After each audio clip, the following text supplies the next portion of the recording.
Shalom, selamat malam Bapak Ibu yang saya kasihi dalam Tuhan. Pada saat saya membuat video ini itu sedang viral perbedaan istilah antara pewaris dengan perintis. Tentu konteks awalnya dalam hal keuangan, di mana kalau pewaris ya sudah punya orang tua atau keluarga yang kaya. Ketika dia melakukan kesalahan pun masih ada buffernya atau cadangannya. Tapi kalau perintis tidak punya privilege atau modal awal yang besar, sehingga mulai dari nol merintis dari bawah, naik satu tahap demi satu tahap, dan kalau salah ya sudah, bisa-bisa modalnya habis.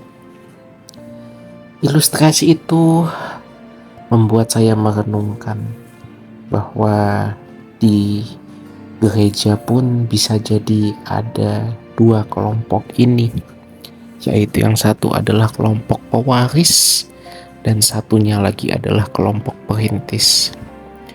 Kita hidup di tahun 2025 ini, kalau kita perhatikan sejumlah besar pendeta yang saya kenal itu adalah pendeta-pendeta senior yang mungkin sudah pelayanan sejak tahun 1980-an, 1990 sampai tahun 2000. Mereka tentu punya generasi penerusnya, yaitu anak atau cucu.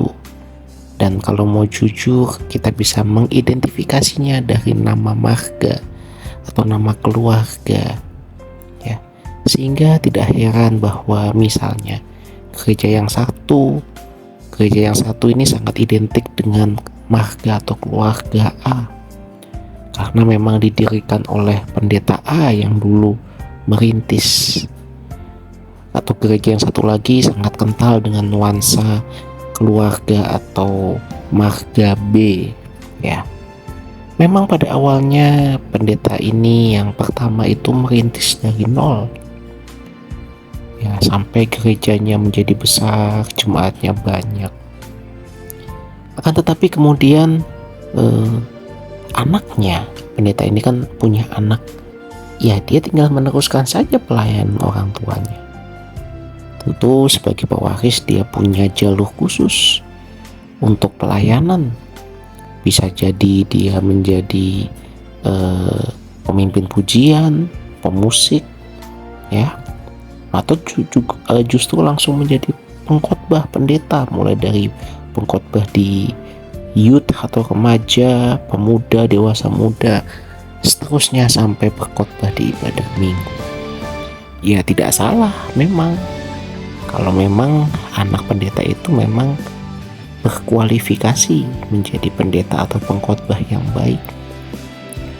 Tetapi sangat disayangkan kalau hanya karena seseorang adalah anak pendeta, pendiri gereja, lalu langsung saja dikasih tugas untuk meneruskan jabatan pelayanan orang tuanya, tanpa dilihat dia pantas atau tidak, dia sanggup atau tidak, dia bisa atau tidak pelayanan ini.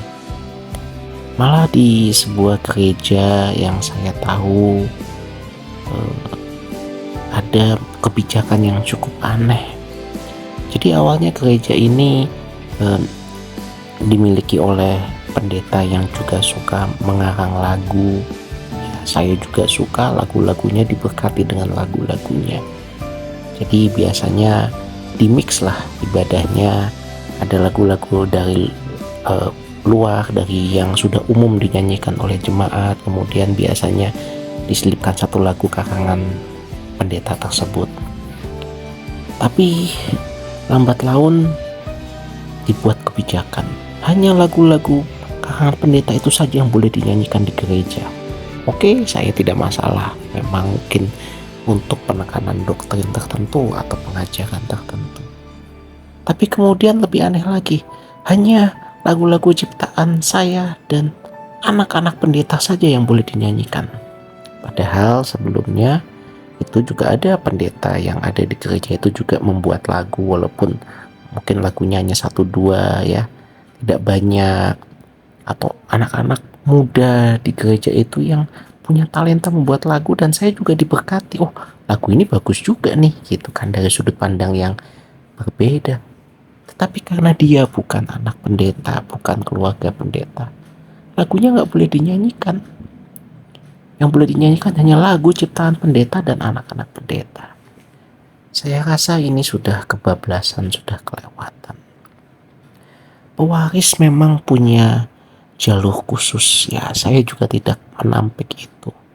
Tetapi jangan biarkan orang yang bukan pewaris tetapi tidak kita kasih kesempatan untuk maju juga.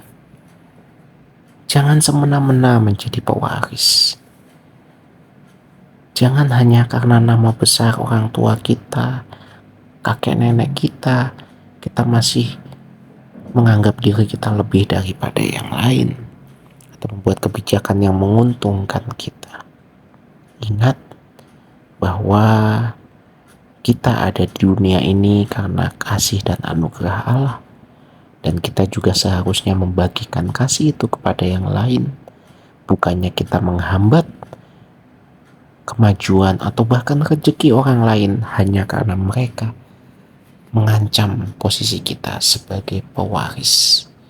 Selamat malam, selamat merenungkan. Tuhan memberkati.